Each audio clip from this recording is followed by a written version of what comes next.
ضلع گڑھپا کے رائچوٹی میں مسلم علماء اکرام دانشوران کا ایک اجلاس منعقد ہوا۔ اس موقع پر اسلامک بینک کے قیام پر تبادلہ خیال کیا گیا۔ پیش ہے ہمارے نمائندے محمد سردار کی رپورٹ۔ ضلع کڑپا کے منڈل رائچوٹی میں آج دانشوران اور علماء اکرام اور دیگر سیاسی قائدین کا ایک اہم اجلاس منعقد کیا گیا۔ اس اجلاس میں مولانا سلمان ندوی اور اس کے ساتھ ہی عبدالرقیب صاحب جو کہ جنرل سیکرٹری اور convener national committee of Islamic bank ہمارے ساتھ میں موجود ہیں، جو کہ اس اجلاس میں اسلامک بینک پر غور و فکر ہوا گیا اور ان سے تفصیل سے بات بتایا جائے۔ فائنینشیل لٹریسی، معاش کے تعلق سے، فائنانس کے تعلق سے ہماری قوم میں، ملت میں بیداری نہیں ہے، تو اس بیداری کو پیدا کرنا،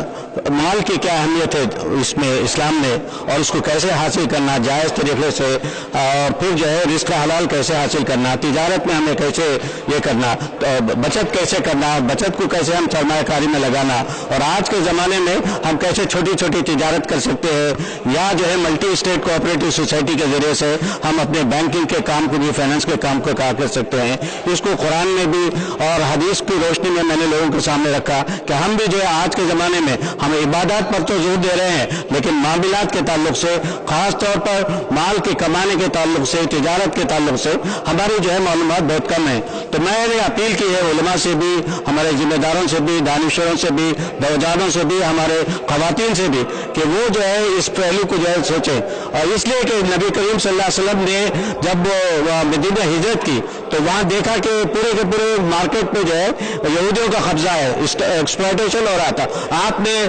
مدینہ مارکیٹ قائم کی، جسے سوق المدینہ کہتے ہیں، وہاں آپ نے ایک ایسا سسٹم قائم کیا جو آگے خرچ کی بنیاد پر، اور پھر جو لوگ تمام انسانوں کے لیے جو ہے مناپلی کے بغیر اور بہت ہی اچھے انداز سے کیا۔ یہ ہمارے لیے نمونہ ہے، اور آج بھی اگر ہم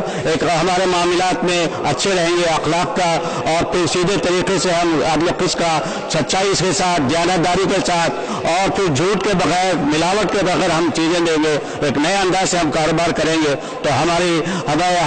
ایک نئے انداز سے جو ہے اسلامی معاشرت کو بھی، معیشت کو بھی جو ہے یہ سامنا کرنا پڑے گا۔ اور پھر ایک اور بات میں آپ کے سامنے رکھنا چاہتا ہوں کہ ہندوستان میں ہم کوشش کریں، Indian centre for Islamic finance جو ہے حکومت سے بھی اور ریزرو بینک آف انڈیا سے بھی ہم مسلسل تقریباً 10-12 سالوں سے کوشش کر رہے ہیں کہ دنیا کے مختلف ممالک میں، مثال کے طور پر انگلینڈ میں ہے، تھائی لینڈ میں ہے، ہانگ کانگ میں ہے، فرانس میں ہے، اسلامک بینکنگ ہے، تو انڈیا میں کیوں نہیں ہے؟ تو ہم اس کوشش کر رہے ہیں۔ ریزرو بینک نے تو یہاں تک کہہ دیا ہے کہ جو ہمارے بینکنگ ہے کنوینشنل بینک، اس میں جو ہے ہم انٹرسٹ فری ونڈو قائم کریں گے، لیکن حکومت سے اس نے کہا، ریزرو بینک نے کہ تم ایک نوٹیفیکیشن جاری کر دو تو ہم جو ونڈو قائم کر لیں گے۔ لیکن ابھی جو پارلیمنٹ کا سیشن ہوا تھا اس میں شیو سینا کے ایک ایم پی نے کہا کہ ہم جو اس بینکوں کو لانا نہیں دیں گے۔ تو ہم چاہتے ہیں کہ ہمارے ممبرس آف پارلیمنٹ کو، جس میں بہت سارے اچھے لوگ بھی ہیں، ابھی ہمارے فنکشن میں شریف صاحب جو ایم ایل سی تھے تیلگو دیشم سے، ان سے بھی میں نے گفتگو کی ہے، یہاں ہم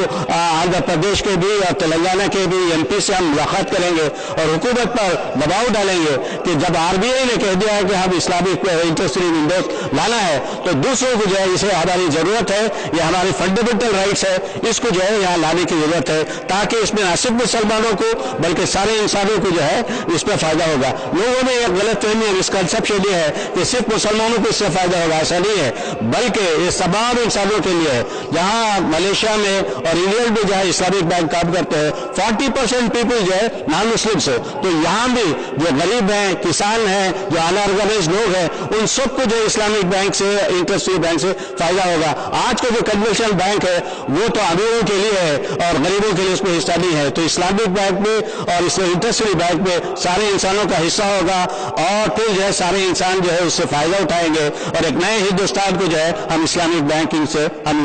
یہ کرنے کی کوشش کریں گے۔ عبدالرقیب صاحب کا کہنا ہے کہ جو اجلاس میں خاص طور سے مسلم معاشرے میں جو حالات پیش آ رہے ہیں اس پر انہوں نے روشنی ڈالی، اور ساتھ ہی انہوں نے حکومت پہ، مرکزی حکومت اور ریاستی حکومت سے جو بھی سیاسی قائدین ہیں ان سے تبادلہ خیال کیا، اور یہ بھی کہا ہے کہ اسلامک بینک لانے سے بنا سود کے عوام کو رقم ملے گی، جس میں خاص طور سے مسلمان نہیں ہر طبقے کا انسان فائدہ پائے گا، جبکہ انہوں نے مثالیں بھی دی ہے جہاں پہ بینکنگ چل رہی ہے وہاں پہ کن کن لوگوں نے کس طرح سے فائدہ لیا، اور حضور صلی اللہ علیہ وسلم کے طور طریقے پر زندگی گزارنے پر اور ساتھ ہی تجارت کرنے پر،